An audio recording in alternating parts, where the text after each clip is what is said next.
नमस्कार. आवाज माझा वृत्तवाहिनीत आपल्या सगळ्यांचं स्वागत. वेळेच्या काही ठळक घडामोडींकडे.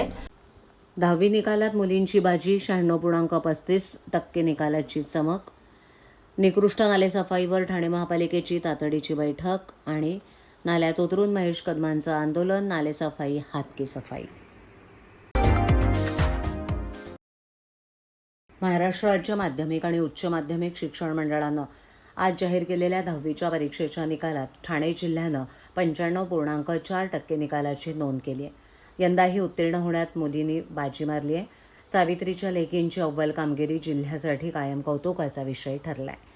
ठाणे जिल्ह्यातील एकूण 1,11,322 विद्यार्थिनींनी 10वीच्या परीक्षेसाठी नोंदणी केली होती. त्यापैकी 1,10,904 विद्यार्थी प्रत्यक्ष परीक्षेला सामोरे गेले.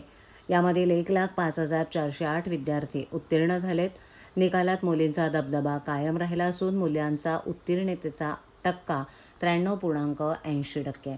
एकूण 53,363 मुलं 10वीची परीक्षा उत्तीर्ण झाली आहेत, तर मुलींशी तुलना केल्यास 96.35% मुलींनी हे यश मिळवले. यंदाच्या निकालात भाईंदर महापालिका क्षेत्रातील शाळांनी सर्वाधिक कामगिरी करत 97.55% निकालाची नोंद केली आहे. भाईंदरमधील मुलींचा उत्तीर्णतेचा टक्का तब्बल 98.35% आहे.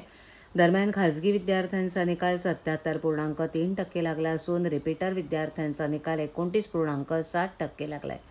तसंच ठाणे महापालिका क्षेत्रातील 10वीचा निकाल 94.83% लागल्याची माहिती जिल्हा माध्यमिक शिक्षण विभागाकडून देण्यात आली.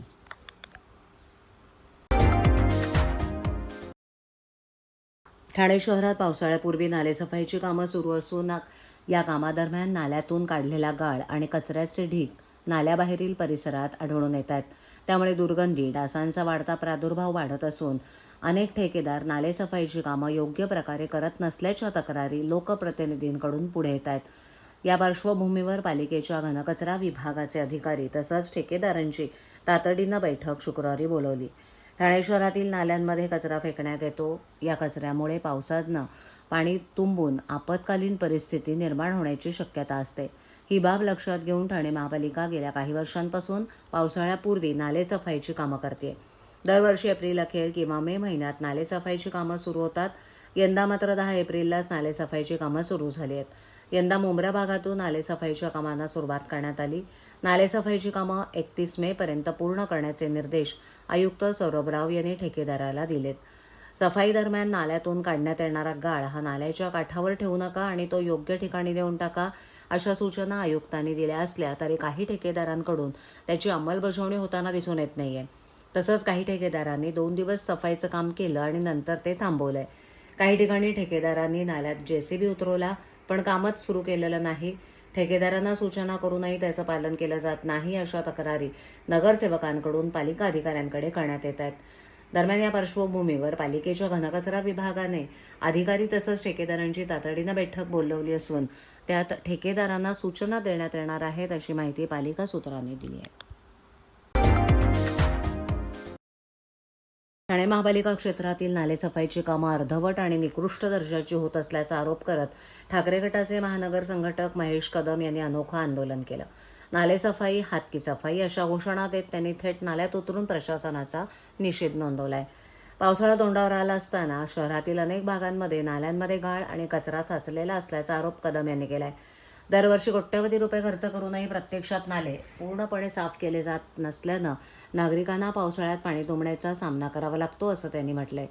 दरम्यान प्रशासनानं नालेसफाईची कामं वेळेत आणि दर्जेदार पद्धतीनं पूर्ण करावीत, अन्यथा आणखीन तीव्र आंदोलन छेडण्यात येईल, असा इशाराही कदम यांनी दिलाय.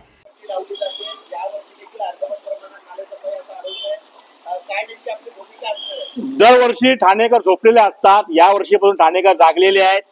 आजपासून आमचा मुक्काम ठाण्यामध्ये नाल्यामध्ये असणार आहे. नाल्याचा झोल पोल खोल, कुठलीही नाले पूर्ण नाले सफाई झालेली पूर्ण झाले नाही, फक्त 1% नाले सफाई झालेली आहे.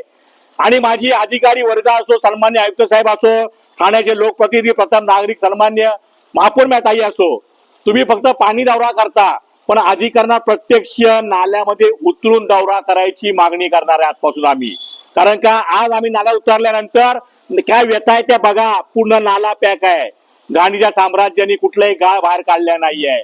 आम्हा टेंडरमधून पैसे कमवायचे ठेकेदारांनी आणि गाळ साफ करायचं ना आणि नाल्याच्या शेजारी असलेल्या झोपडीधारकांचा जीव मुठीत जायला 4 महिने जातो. याला कारणीभूत फक्त ठेकेदार आणि भ्रष्ट अधिकारी आहेत. आजपासून शिवसेना उद्धव बाळासाहेब ठाकरे पक्षातर्फे आमची मागणी असणार आहे, जो पण नाल्यात उतरून ठेकेदार असो किंवा तिकडचा अधिकारी असो, जोपर्यंत आम्हाला समाधानकारक उत्तर देत नाही तोपर्यंत महेश कदम शिवसेना उद्धव बाळासाहेब ठाकरे पक्षाचा महान संघटक म्हणून मी तुम्हाला शब्द देतो की मी नाल्यातनं बाहेर येणार नाही. दरम्यान स्थानिक नगरसेवक राजेश मोरे यांनी महेश कदम हे रील स्टार असून त्यांना जनतेनं नाकारलं आहे असा अपरोधिक टोला लगावलाय. आत्ताच त्यांना जे नवीन पद भेटले त्याच्यामुळे त्यांची उबाटा गटाची आपापसात स्पर्धा चालू झालेली आहे. मी जास्त स्टंट करतो की तू जास्त स्टंट करतो, ह्यातून केलेला हा स्टंट आहे. सर्वसामान्य सगळ्या लोकांना हा प्रभाग क्रमांक 12 मधल्या लोकांना त्यांच्या ह्या स्टंटगिरीची कल्पना आहे आणि त्यामुळे त्यांनी काही केलं तर त्याकडे लक्ष देण्याची गरज नाही. महापालिका प्रशासन अत्यंत चांगल्या पद्धतीनं नालेसफाई करणार आहे कुठल्याही पद्धतीनं, आणि जर त्यांनी ते केलं नाही तर त्यांना नगरसेवक म्हणून आम्ही जाब विचारणं, सगळ्या गोष्टींचा एक पिरियड असतो, त्या 4-5 दिवस झाले ते काम चालू करून त्यांनी नाल्याचं फक्त काही एकाच नाल्याचं काम करायचं आहे का असा भाग नाही, तर तो पूर्णपणे तो नाल्याचं खालपर्यंतच्या ह्याच्यापर्यंत पूर्ण नाला साफ झाला पाहिजे. नाल्याचा कचरा किती काढलाय किती नाही काढलाय ह्याची तपासणी होईल. आता ह्याचा अर्थ ते ज्या अर्थी नाल्यात खाली उतरले त्याची खोली आणि हे तुम्हाला दिसलं असेल त्याच्यात गाळ निघालाय म्हणून तर ते उतरू शकलेत.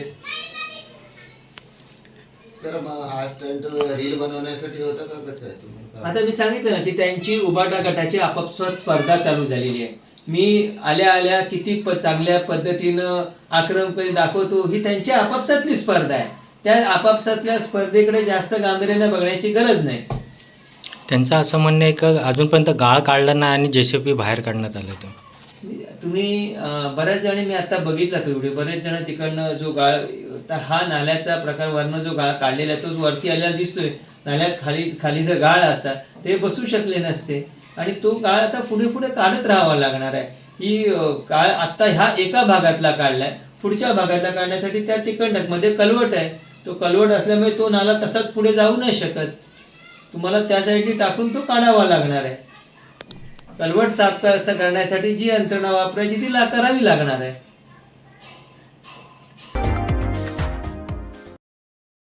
खारेगाव ते गायमुख हा 13 किलोमीटर लांबीचा कोस्टल मार्ग हा गेम चेंजर प्रकल्प ठरणार असून डिसेंबर 2028 पर्यंत खुला होणार आहे. या प्रकल्पामुळे घोडबंदर मार्गासह अंतर्गत रस्त्यावरील वाहतुकीवरचा ताण कमी होईल. या प्रकल्पाचं 28% काम पूर्ण झाल्याची माहिती देताना आमदार संजय केळकर यांनी कांदळवनातील अडथळे दूर करण्याच्या सूचना संबंधित अधिकाऱ्यांना दिल्या आहेत. आमदार केळकर यांनी गुरुवारी MMRDAचे मुख्य अभियंता आणि कंत्राटदार कंपनीच्या अधिकाऱ्यांसह या प्रकल्पाची बाळकूम येथे पाहणी केली. यावेळेला अधिकाऱ्यांनी प्रकल्पाच्या प्रगतीबाबत माहिती दिली. खारेगाव बाळकूम ते गायमुख असा ठाणे खाडीच्या काठानं जाणारा हा कोस्टल मार्ग 6 पदरी असेल. सुमारे 2,727 कोटी खर्चाचा हा प्रकल्प असून या मार्गामुळे खारेगाव ते गायमुख प्रवासाचा वेळ 45 मिनिटांवरून अंदाजे 15 मिनिटांवर येणार आहे. विशेष म्हणजे या मार्गामुळे मुंबई नाशिक महामार्ग, JNPT, वाढवण बंदर, पश्चिम महाराष्ट्राच्या दिशेनं माल वाहतुकीला वेगवान जोडणी मिळणार आहे. 6 महिन्यांपूर्वी या प्रकल्पाचं काम सुरू झालं असून 40 महिन्यात हे काम पूर्ण होणार आहे. या मार्गातील काही भाग कांदळवनाच्या ठिकाणी एलिव्हेटेड असून 2028 पर्यंत हे काम पूर्ण होणार असल्याचं केळकर यांनी माध्यमांना सांगितलं. घोडबंदर मार्गावरील अवजड वाहनांच्या वाहतुकीमुळे ठाणेकरांना कोंडीचा सामना वर्षभर करावा लागतो. या प्रकल्पामुळे या वाहतुकीवरचा ताण मोठ्या प्रमाणावर कमी होणार असून कळव्यातून होणाऱ्या वाहतुकीलाही दिलासा मिळेल अशी माहिती केळकर यांनी दिली. या आढावा बैठकीत आमदार संजय केळकर यांच्यासह संजय पाटील, सूरज दळवी आणि अधिकारी वर्ग उपस्थित होता. कोस्टल रोडचा काही भाग कांदळवनाच्या ठिकाणी एलिव्हेटेड असून या ठिकाणी मोठ्या प्रमाणावर अतिक्रमण झाल्याचं पाहणी दौऱ्यात आढळून आलं. काही ठिकाणी अनधिकृत बांधकामं सुरू आहेत, काही ठिकाणी मोठ्या प्रमाणावर मातीचा भराव टाकण्यात येतोय. ही अतिक्रमणं कोस्टल रोड प्रकल्पाला अडथळा ठरणार असून ती तातडीनं दूर करण्यात यावीत अशा सूचना आमदार संजय केळकर यांनी कांदळवन विभागाच्या अधिकाऱ्यांना केल्या आहेत. ठाणे महापालिकेच्या पाणीपुरवठा विभागाकडून करण्यात येणाऱ्या अत्यावश्यक दुरुस्ती आणि देखभाल कामामुळे मुंब्रा दिवा आणि कळवा परिसरात 24 तास पाणीपुरवठा बंद ठेवण्याचा निर्णय घेण्यात आला आहे. या निर्णयामुळे हजारो नागरिकांना पाणी टंचाईचा सामना करावा लागत असून प्रशासनानं नागरिकांना पाणी साठवून ठेवण्याचं आवाहन केलं आहे. पालिकेकडून मिळालेल्या माहितीनुसार मुख्य ज्वलन वाहिनीवरील तांत्रिक बिघाड दुरुस्त करणं तसंच काही ठिकाणी नियोजित देखभाल कामं हाती घेण्यात येणार आहेत. यासाठी पाणीपुरवठा पूर्णपणे बंद ठेवावा लागणार आहे. या कामामुळे मुंब्रा दिवा कळवा तसंच काही लगतच्या परिसरांमध्ये पाण्याचा पुरवठा हा खंडित राहील. या पार्श्वभूमीवर नागरिकांनी आवश्यकतेनुसार पाणी साठवून ठेवावं, पाण्याचा काटकसरीनं वापर करावा आणि अनावश्यक तो वापर टाळावा असं आवाहन करण्यात आलंय. दरम्यान अचानक झालेल्या या घोषणेमुळे नागरिकांमध्ये नाराजीचं वातावरण असून उन्हाळ्याच्या पार्श्वभूमीवर पाणीपुरवठा खंडित होणार असल्यानं दैनंदिन कामांवर परिणाम होण्याची शक्यता आहे. पालिकेनं संबंधित कामं युद्धपातळीवर पूर्ण करून शक्य तितक्या लवकर पाणीपुरवठा सुरळीत करण्याचं आश्वासन दिलंय. नागरिकांनीही अधिक माहितीसाठी ठाणे महापालिकेच्या अधिकृत हेल्पलाईनशी संपर्क साधावा असं प्रशासनाकडून सांगण्यात आलंय.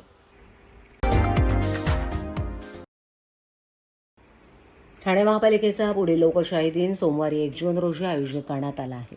नागरिकांनी जून महिन्याच्या लोकशाही दिनाच्या 15 दिवस आधी म्हणजे 18 मेपर्यंत त्यांची अर्ज निवेदनं पालिका भवन, नागरी सुविधा केंद्र इथे 2 प्रतीत सादर करावीत. निवेदन दाखल करताना अर्जदारांना प्रत्येक निवेदनासोबत प्रपत्र 1ब सादर करणं आवश्यक आहे. मुख्यालयातील या लोकशाही दिनामध्ये परिमंडळ लोकशाही दिनात ज्या नागरिकांनी आपली निवेदनं सादर केली आहेत तसंच ज्या निवेदनांवर 1 महिन्यापर्यंत कोणतीही कार्यवाही झाली नाही अशाच निवेदनांचा स्वीकार करण्यात येईल. नागरिकांनी पालिका मुख्यालयातील लोकशाही दिनात निवेदन सादर करताना परिमंडळ लोकशाही दिनामध्ये मिळालेला टोकन क्रमांक नमूद करणं आवश्यक आहे. अर्जदारांना एका अर्जात एकच तक्रार सादर करावी. एकापेक्षा जास्त तक्रारी असलेला अर्ज स्वीकारला जाणार नाही. त्याचप्रमाणे आस्थापनाविषयक विविध न्यायालयात लोकायुक्तांकडे प्रलंबित असलेल्या प्रकरणांच्या तक्रारी, माहिती अधिकार कक्षेत येणारी प्रकरणं तसंच राजकीय पक्षाच्या, नगरसेवकाच्या, संस्थेच्या लेटरहेडवरील अर्ज अंतिम उत्तर दिलेलं आहे किंवा देण्यात येणार आहे अशा प्रकरणी केलेला अर्ज तक्रार वैयक्तिक स्वरूपाची नसेल तर अर्ज स्वीकारले जाणार नाहीत याची नोंद घ्यावी.